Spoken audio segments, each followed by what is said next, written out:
అందరికీ praise the lord. ప్రభు అయిన యేసుక్రీస్తు నామమున మీకు అందరికీ శుభాలు తెలియజేస్తున్నాను. అందరు బాగున్నారు కదా?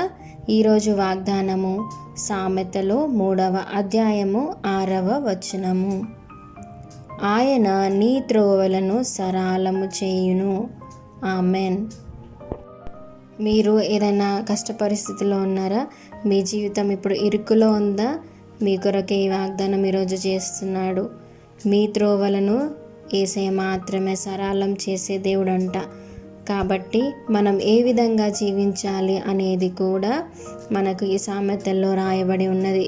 అదేవిధంగా మనం 5 నుంచి 8వ వచనంలో మనం ఒక్కసారి చదువుకున్నాం. నీ స్వబుద్ధిని ఆధారము చేసుకొనక నీ పూర్ణ హృదయముతో యెహోవా యందు నమ్మకముంచుము. నీ ప్రవర్తన అంతటి యందు ఆయన అధికారమునకు ఒప్పుకొనుము.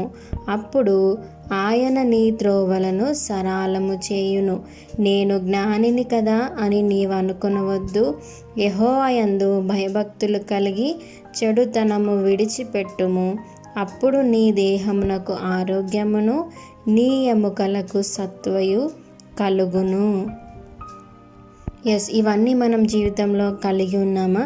యేసయ్య మన త్రోవలను సరళం చేసేవాడిగా ఉన్నాడు. Always ready. He is always ready. మన జీవితంలో ఎప్పుడు కూడా ఆయన శ్రమలు తీసుకురావాలి, నా బిడ్డ నేను కష్టపెట్టాలని చెప్పి ఎప్పుడు కోరుకోడు. శ్రమలు వచ్చినప్పటికీ మనము దేవుని విశ్వాసంలో ఏ విధంగా ఉన్నాం, దేవుని పట్ల మనం ఎంత నమ్మకత్వాన్ని కలిగి ఉన్నాం, దానికి బట్టి మాత్రమే దేవుడు మన జీవితంలో శ్రమలను అనుభవిస్తాడు. అంతేకాని ఆయన కావాలని, మనుషులు ఏ విధంగా కావాలని కీడు చేస్తారో మన జీవితంలో అలా కావాలని మన జీవితంలో చేసే శ్రమలు పెట్టే దేవుడు కాదు. దేవుడు ఈ విధంగా హెచ్చరిస్తున్నాడు. మన స్వబుద్ధిని ఎప్పుడు కూడా ఆధారం చేసుకోవద్దంట.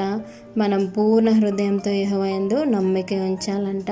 మన ప్రవర్తన అంతటి అందు మనము ఆయన అధికారానికి మనం ఒప్పుకోవాలంట. మనం ఎప్పుడు కూడా ఆయనకు మించిన జ్ఞానం ఉంది కదా అని చెప్పి మనం ఎప్పుడు అనుకోవద్దంట. ఎప్పుడు కూడా మనం తగ్గింపు స్వభావాన్ని దేవుని యందు మనం కలిగి ఉండాలి. అదేవిధంగా మనం చెడుతనంని విడిచిపెట్టే వారంగా ఉండాలి. అప్పుడు మన దేహానికి ఆరోగ్యం, మన ఎముకలకు సత్తువ కలుగజేస్తాడంట. మన త్రోవలను ఆయన సరళం చేసే దేవుడుగా ఉన్నాడంట. కాబట్టి మన త్రోవలు సరళంగా ఉండాలంటే మనము ఈ విధంగా మన జీవితాన్ని మార్చుకుందాం. ఇతరులకు కూడా ఈ విధమైన జీవితాన్ని మనం నేర్పించే వారంగా మనం ఉందాం. ఈ చిన్ని మాటలు దేవుడు దీవించి ఆశీర్వదించునుగాక. ఆమెన్. మీకు ఎవరికైనా ప్రేయర్ రిక్వెస్ట్ ఉంటే దయచేసి కామెంట్స్లో మెన్షన్ చేయండి. Thank you. God bless you.